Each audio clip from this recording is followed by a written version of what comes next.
If you're starting a new business from scratch in 2026, there are 3 things to get right immediately, okay? And getting them wrong can get expensive fast because most people don't lose money in business from bad ideas. They lose it from decisions they make before they even make their first dollar. And the problem is, a lot of the advice sounds right, okay, but completely falls apart when the IRS actually looks at it.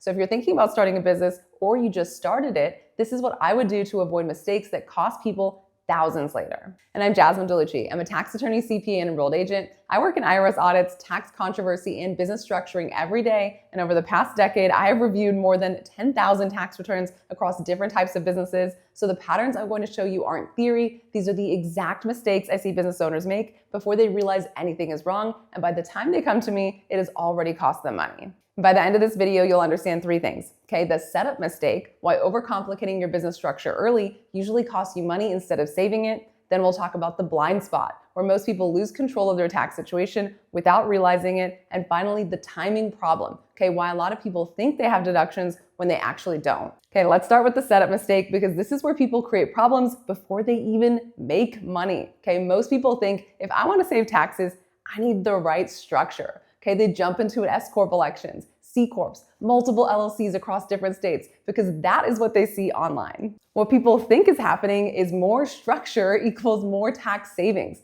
What actually happens is they create cost, compliance, and risk without any tax benefit. Here's the legal reality. An LLC by default is a disregarded entity if it has one owner or a partnership if it has multiple owners. That means for federal tax purposes, it does not change how your income is taxed at all. Electing S-Corp status only creates tax savings if there's enough net income to support reasonable compensation. So if you don't have consistent profit, there is no excess income to reclassify as distributions. And what ends up happening? You end up paying payroll processing costs, additional tax prep fees, bookkeeping complexity with little to no tax savings. And if you layer in multiple entities on top of that, now you're dealing with separate sets of books, intercompany transactions, and potential commingling issues, which can destroy liability protection entirely. The IRS is not impressed by complex structures. Okay, they look at whether there's actual economic activity and whether the structure reflects reality. If there's no income, there's nothing to optimize. What you should do instead is start simple. Okay, form an LLC in your home state, keep the default tax treatment, and focus on generating revenue first because tax strategy is about timing. Structure only matters once there's profit to structure. Now that you understand the setup mistake, let's talk about the blind spot because this is where I see the most expensive consequences. Most people either ignore their tax and accounting completely or they outsource it and assume it's being handled correctly. What people think is happening is that their accountant is responsible for everything. Okay, what actually happens is the IRS often holds you responsible instead. There's a Supreme Court case called United States versus Boyle that established this very clearly. Okay, in that case, the taxpayer relied on an advisor to file their return timely, but it was filed several months late.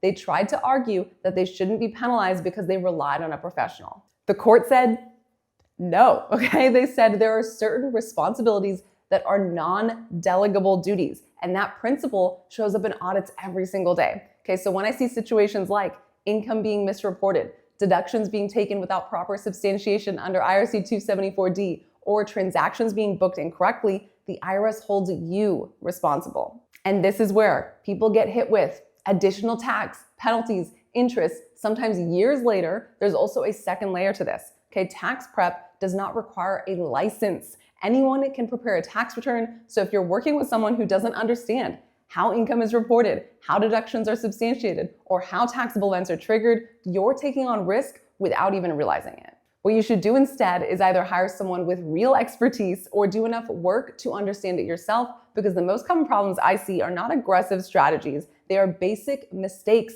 that go unnoticed for years because someone assumed their accountant was handling it. Now that you understand the setup mistake and the blind spot, let's talk about the timing problem, okay? Because this is where people think they are saving a lot of money when they are not. A lot of people believe if they spend money for their business, it automatically becomes a deduction. What people think is happening is that intent creates a deduction. What actually happens is that the IRS looks at whether you are engaged in an active trade or business. Under IRC 162A, ordinary necessary business expenses, you could only deduct expenses that are ordinary necessary in carrying on a trade or business. Okay, that phrase, carrying on, is what matters. If you're not actively operating, okay? Those expenses are not current deductions under 162A, despite your intent for them to be business deductions. Instead, those costs are usually treated as startup expenses under IRC 195, which means you do not get to deduct them right away, okay? They are capitalized on the balance sheet first. Then once the business officially begins, you can generally deduct up to $5,000 if your total startup costs are under $50,000,